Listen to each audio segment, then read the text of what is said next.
मानव जीवन एक स्वच्छंद, उन्मुक्त, आशा एवं ओज पूर्ण ज्योति रश्मि। जीवन के दो आयाम हैं, एक भौतिकवादी तो दूसरा आध्यात्मिक। इसकी दो गतियां हैं,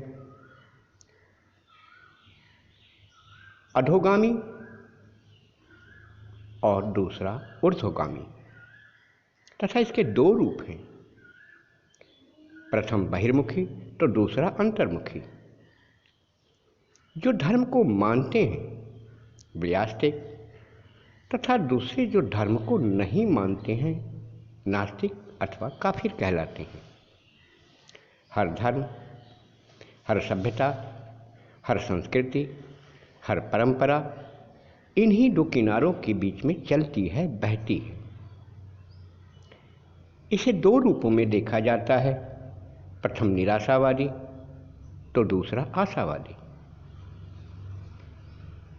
यह काम भी दो रूप में है, प्रथम काम क्रोध लोभ मोह तो दूसरा काम अर्थ धर्म मोक्ष।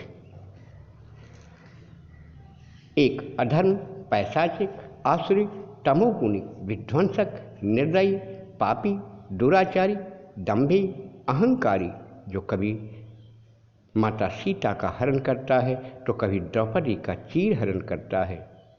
वहीं दूसरी तरफ राम लक्ष्मण हनुमान, राम की समस्त सेना, ब्रह्मा विष्णु महेश, जो रावण, मेघनाथ, अहिरावण, सहस्त्राबाहु, मारीच, ताड़कासुबाहु, शूर्पणखा का विनाश लीला के कारक हैं। वही कृष्ण का द्रौपदी की करुण पुकार पर भगवान का चीर के रूप में स्वयं को परिवर्तित कर लेना और स्त्री की लज्जा की रक्षा करना, तथा कंस, दुर्योधन, कौरव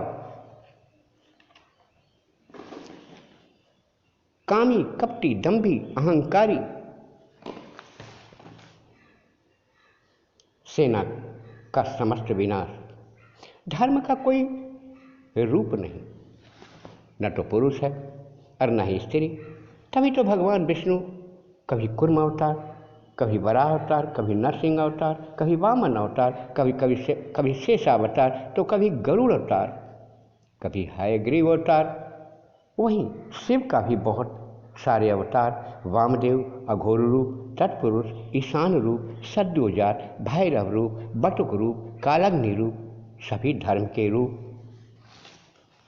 कामी, कपटी, दंभी, अहंकारी, आसुरी, पैशाचिक, वैतालिक दस्युओं का संहार कर धर्म की रक्षा तथा अधर्म का नाश करते हैं।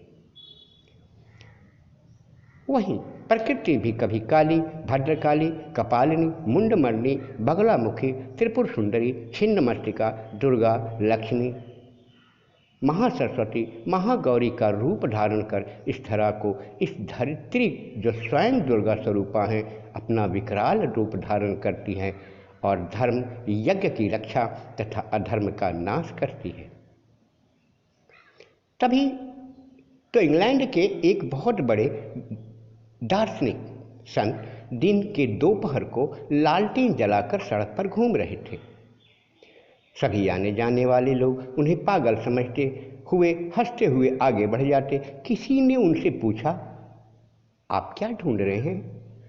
उन्होंने जवाब दिया, मैं मानव ढूंढ रहा हूँ।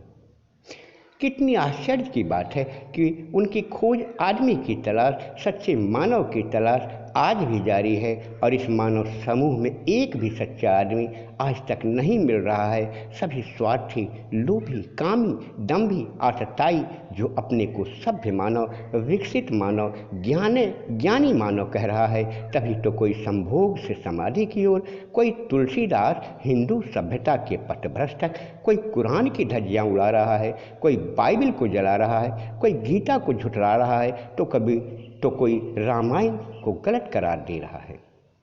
हर धर्म, हर जाति, हर सभ्यता, हर संस्कृति अपने ही धर्मांधता का शिकार होकर अपने ही धर्म, जाति, वंश, परंपरा, सभ्यता का नाश कर रहा है और इसे आधुनिकी की संज्ञा दी जा रही है और रोग, अशिक्षा, भ्रष्टाचार, महंगाई, अपहरण, यौन शोषण, आतंकवाद, तस्करी तथा युद्ध, चाहे गृह युद्ध हो अथवा दो देशों के बीच का युद्ध, का दंश झेल रहा है।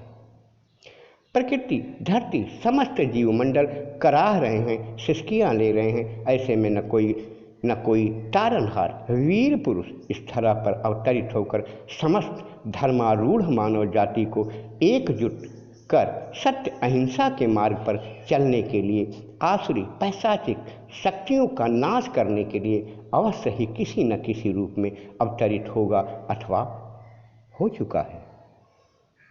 जो मौन है, चुप है और सारे रहस्यों का कालजयी योद्धा की भांति सारी आसुरी चक्रों का भेदन करने के लिए कृत संकल्प है, क्योंकि महाकाल की यही नियति है।